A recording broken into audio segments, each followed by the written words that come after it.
Hi, welcome to the Interaxis YouTube channel, interaxis.io. Now we're going to talk about another incentive structure that is built into decentralized finance especially, but is also built into just crypto and blockchain in general, and that's interest. Now, of course, interest isn't anything new. It's not anything that DeFi built or blockchain built or anything, but we have seen the growth of interest, of lending and borrowing within the decentralized finance space and in the crypto space, and so we just want to talk about that as an incentive now in the blockchain world, because what happened originally was you had Bitcoin and you had the proof of work, and then you eventually had proof of stake tokens, and part of the incentive was I just wanted to hold these because I want the growth. I just want them to go up in value, right? That was part of the incentive too. I just want them to go up in value. That's why I'm going to hold them. And then it became staking, like I'm going to stake my tokens and earn a little bit on them as I'm holding them because I just want them to go up in value. So now what we've seen is so much more on just the crypto part. On the holding part, there is so much more lending going on, and contribution to interest as a source of income as long as I'm holding cryptocurrency. So you have companies like BlockFi, Genesis, Drawbridge, right, that is giving people loans using cryptocurrency as collateral. So many of them will actually pay you in crypto. So if you open up a BlockFi account and you put your Bitcoin in there in an interest-bearing account, you'll actually get paid interest in Bitcoin. So if I think the price of Bitcoin is going to go up and I'm just going to hold it anyway, I can put it at BlockFi, earn interest on my Bitcoin in Bitcoin. So now I'm compounding what I think my growth would be. Right now, keep in mind it's a custodial platform, so I have to custody it elsewhere. I'm not holding it on my own wallet, but still, as long as I'm going to hold it and I feel comfortable with their custodian, which BlockFi's custodian is Gemini, if I feel comfortable with that, then I go, look, I might as well have them hold it. With companies like Drawbridge and Genesis, a lot of times it's more institutional use. So it's large companies, a lot of times Bitcoin mining operations that say, look, I need a loan. I want to use my Bitcoin as collateral, as an asset. My bank doesn't recognize it as an asset that I can use as collateral, but you do, so can you just lend me money, lend me maybe cash against my Bitcoin as collateral, and they figure out ways to hold it. So that's one way to view cryptocurrency that can be held as, and to gain interest, to earn interest on my Bitcoin, especially with BlockFi. So that's one incentive, one way interest is seen as an incentive. I'm holding my Bitcoin and I'm going to get paid interest in Bitcoin. Now, of course, in the DeFi world, it's very different, because one of the beauties of the DeFi world and of crypto in general is the peer-to-peer nature, the fact that I can lend someone else money and get paid interest, and that used to be the realm of only banks or only companies whose business it was to lend money, to underwrite loans, and now I can do it. I can actually lend money to someone else, and I can do it in a decentralized way, in a trustless way, where we can have a smart contract where they lock up collateral. Okay, so again, here's Adam and Ron, and if I wanted to lend Ron, if Ron needs 10,000 DAI, okay, and I lend it to him, now we can lock up a smart contract that says Ron is going to put in, let's say, I say, look, Ron, you have to put in 100 ETH. I don't think I did my math right. You have to put in, 100 ETH, let's say, for collateral. Okay, and we lock this in a smart contract. So Ron is going to keep paying me back this DAI, and I'm going to get paid with interest.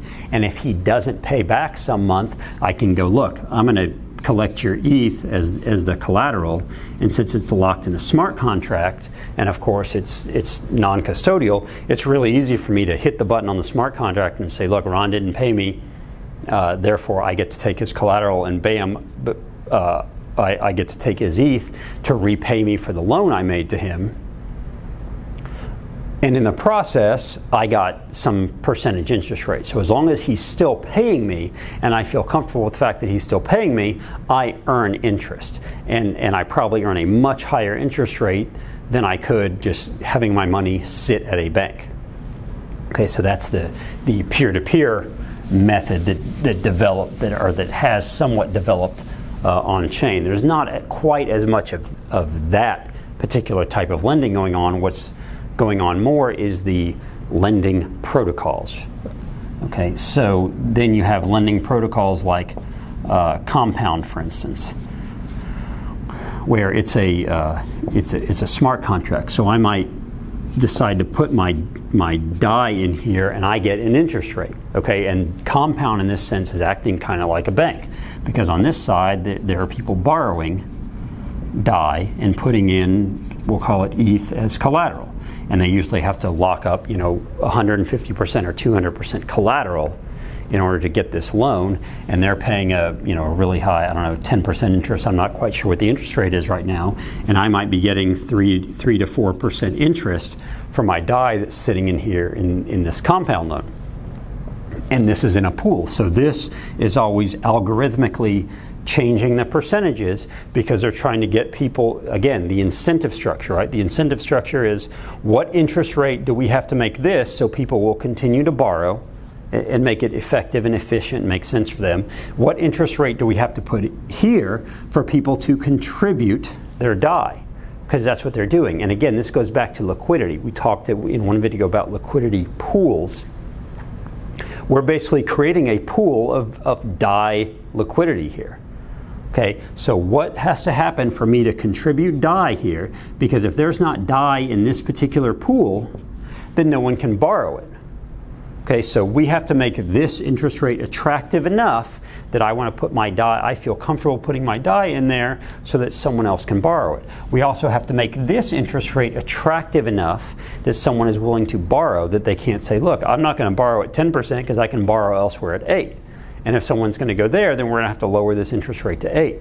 Well, if we lower this to 8, we might have to lower this because Compound is kind of taking the difference. It's in essence, it's getting the difference in here. It should be that the difference is just kind of passed on.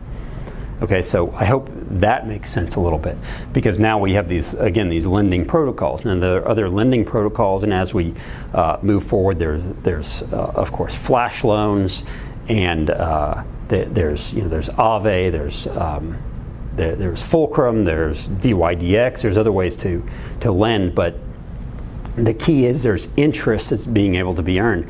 But we have to give the incentive for people to put money into this pool, and the incentive is to pay interest. It's no different than the incentive at one point to put your money in the bank, that they were going to pay you interest, because of course that bank was then going to go loan that money out.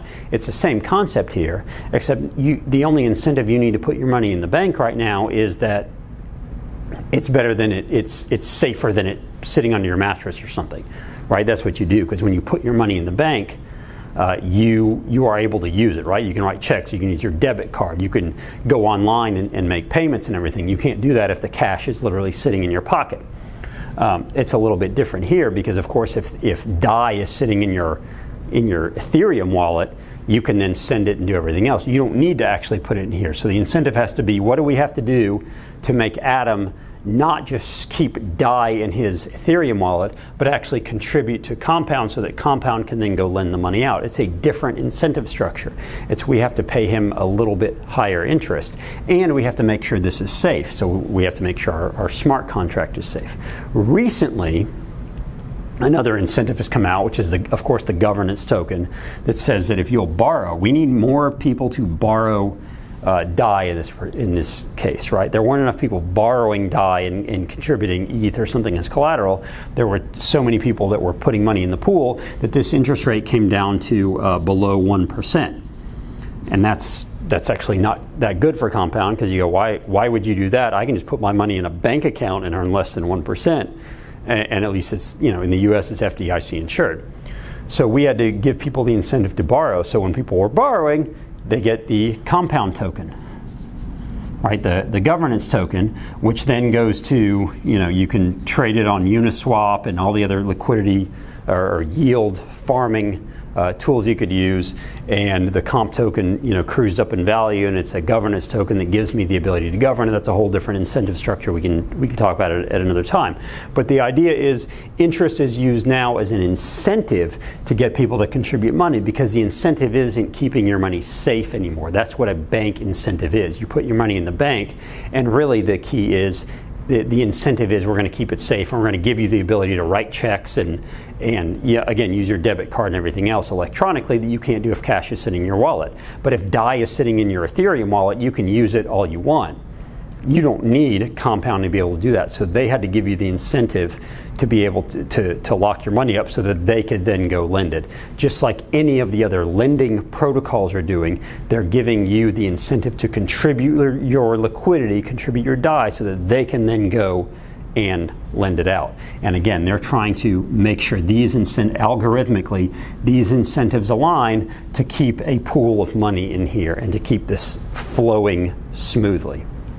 Now, there are many more ways to structure the interest, and many more ways that people are structuring these different protocols, and some of that is not the topic for this particular discussion. We will go much more in-depth that when we talk more about the different lending protocols and about the different lending solutions and lending options. But I want to talk a little bit about interest as an incentive, because of course it's a huge incentive in the whole DeFi world. Because if we're talking about the unbanked and the underbanked in the world, obviously we want to get them into some sort of potentially like a stable coin.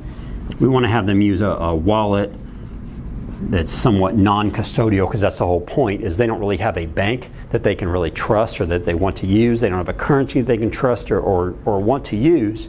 But one of the first things that they're going to do is onboard potentially into a wallet and then earn some interest. This is going to be a totally new concept for a lot of people. And if it's not a totally new concept, it's going to be new because they've never been able to do it, because they've never been able to trust their bank enough to put their money in that the bank is going to lend it out and then pay them some sort of interest for the use of their money at some point.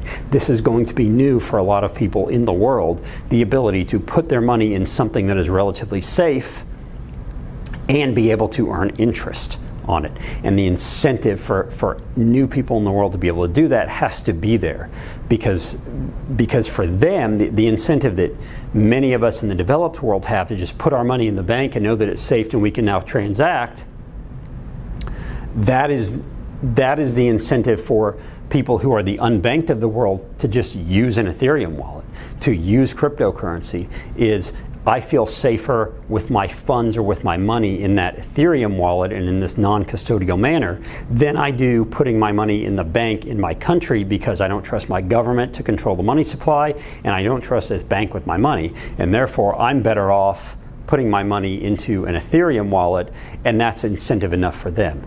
So now we have to go, all right, what is the next level up? What is the level for them to start earning some interest? We have to show them how lending money, how we put money into this pool so that others can borrow it, and then you, as the person who supplied money to this pool, you can earn interest. This is going to be a novel concept for several people. Keep that in mind. So again, we wanted to talk about, we've talked for a while about the incentive structures inherent in cryptocurrency and decentralized finance and blockchain. And so this is another one of the most obvious incentive structures, but one that has changed a bit as we've gone to DeFi, and it changed a bit in terms of why we need this incentive there. The incentive is not there to induce you to just hold your money there. The incentive is there to put your money in some sort of pool that it can then be loaned out. So I hope you enjoyed this video. Subscribe to the YouTube channel. Check us out, interaxis.io, on Twitter @interaxis8, the number 8, and we look forward to seeing you in the next video.